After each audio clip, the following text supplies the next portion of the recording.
penyanyi Ivan Seventeen diangkat sebagai Direktur Film Nasional, sontak bikin gaduh. Suara sumbang lagi sarkastik tak cuma digaungkan netizen, tapi para pegiat film ramai-ramai angkat bicara. Kompetenkah Ivan yang notabene berkarir di musik terima jabatan strategis sebagai Direktur Utama Perusahaan Film Nasional? Ramai kritik menghantam, tiba-tiba wakil rakyat datangi perusahaan film nasional. Yang mengejutkan, Ivan selaku pimpinan kabarnya terlambat hampir 40 menit. Kita mau rapat tertutup. Kita rapat. Ambil kursi lah, ambil kursi. Ini masih banyak nih yang belum dapat kursi nih. Iya.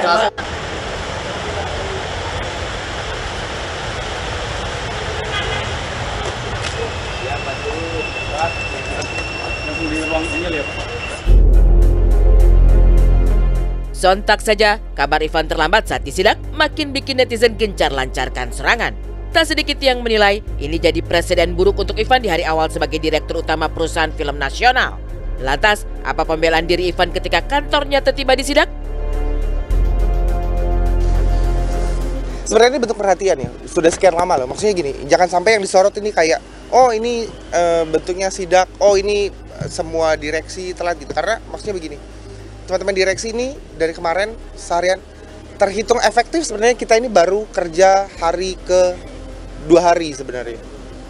Dan seharian kita berbicara kepada teman-teman yang ada di DPR gitu, bagaimana memprihatinkan kondisi di PFN ini gitu kira-kira. Kita lihat dinamika, kita sidak, dan kita tadi berpikiran bahwa Benar-benar mendadak. benar-benar ini sangat kita dukung dan kita akan terus dukung perusahaan film ini menjadi pusat konten negara. Demikian. Aksi sidak dari wakil rakyat dinilai sebagai bentuk perhatian. Tentu saja netizen tak demikian cara menilainya. Tak sedikit yang menyoroti perihal adab Ivan yang tak cocok dan sesuai sebagai Direktur Utama Perusahaan Film Nasional. Sementara itu, suara protes dari pegiat film termasuk para pemain seperti Luna Maya, Adipati Dolken, Adisti Zara, Kevin Julio, hingga Fedi Nuril ikut ramai diulas netizen. Nah, baru setelah itu jelas visi misinya dari PFN ini baru ketahuan apakah Ivan Seventeen tidak cocok apa tidak cocok banget. Gue nggak bilang cocok. Bilangnya 2 doang. Tidak cocok atau tidak cocok. Tidak cocok atau tidak cocok banget. Bilangnya 2. Karena apa? Oke, sisi positifnya dulu deh. Yang pertama, Ivan Seventeen itu kan dia pernah bekerja di industri hiburan, walaupun musik. Ya kan? Ya paling nggak sedikit banyak dia tahu lah hiburan itu seperti apa. Soalnya siapa kita sih yang bilang kok dia nggak cocok gitu, nggak ada yang tahu kok. Setiap orang kan anak kecil aja mau lari aja harus jalan dulu ya. Kita bisa lihat dari situ juga. Tapi ya memang banyak pilihan-pilihan yang lain yang lebih bagus gitu ya. Iya gitu. Ramai dikritik, Ivan angkat bicara. Ia bela diri dengan ungkap sepak terjang di panggung film. Tapi cukupkah pengalaman yang baru seumur jagung itu? Tidakkah ada nama-nama besar dengan pengalaman mumpuni sudah makan asam garam di industri film sekelas Gari Nugroho, Hanung Bramantyo, Joko Anwar, serta masih banyak nama lainnya? Kebetulan banyak publik yang belum tahu sebenarnya dari tahun 2019 aku tuh udah punya PH, production house sebenarnya. Di tahun 2021 aku tuh pernah memproduksi film, executive producer salah satu film yang paling laku di OTT yang dimiliki oleh pemerintah Indonesia sampai saat ini ya.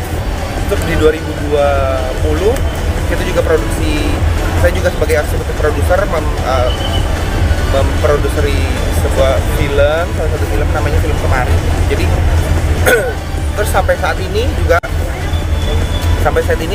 aku masih sama teman-teman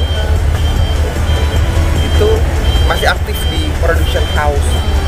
Jadi ya mungkin netizen taunya ya aku kan nyanyi aja. Sebenarnya tuh dia tuh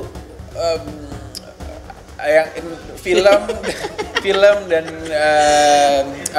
musisi itu kan sebenarnya kita di bidang yang sama kan, showbiz.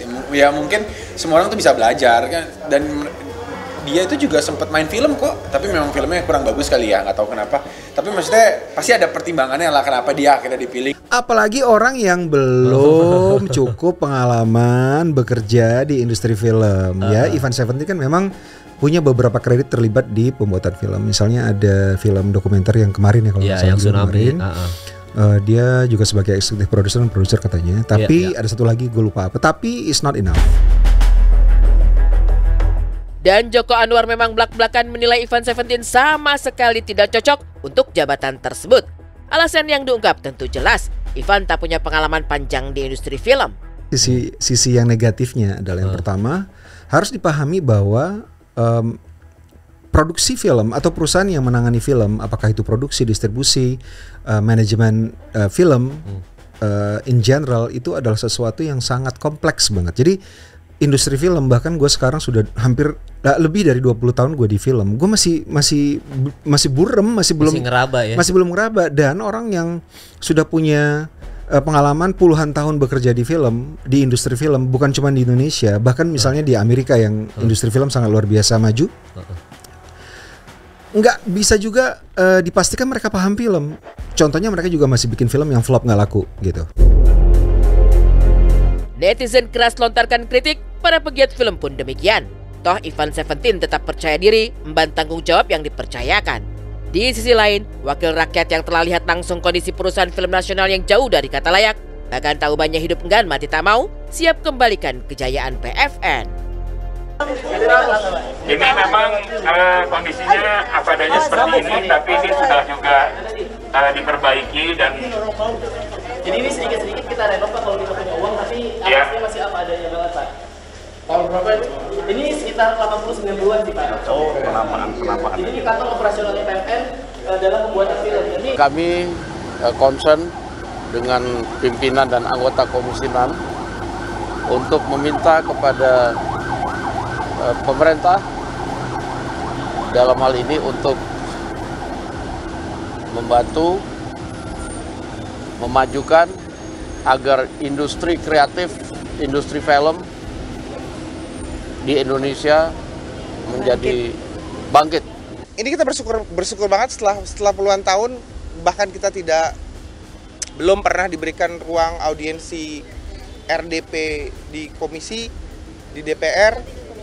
Iya, alhamdulillahnya hari ini malah didatangi. Jadi ini bentuknya sama sekali bukan sidak, ini bentuknya lebih ke perhatian. Akhirnya negara bisa hadir di PFN. Jadi ini hari yang bersejarah buat PFN. Memang cukup menggemparkan ketika Ivan Seventeen ditunjuk menjadi salah satu anggota di PFN ini, menjadi dirut bahkan. Karena di sini banyak mungkin pertimbangan dan pertanyaan apakah kompeten gitu. Karena kalau kita lihat ya, memang semua orang berhak bisa juga ditunjuk menjadi direktur utama perfilman negara ini. Cuma pertanyaannya apakah sudah punya pengalaman? Apakah sudah tahu tentang situasi dan kondisi perfilman Indonesia?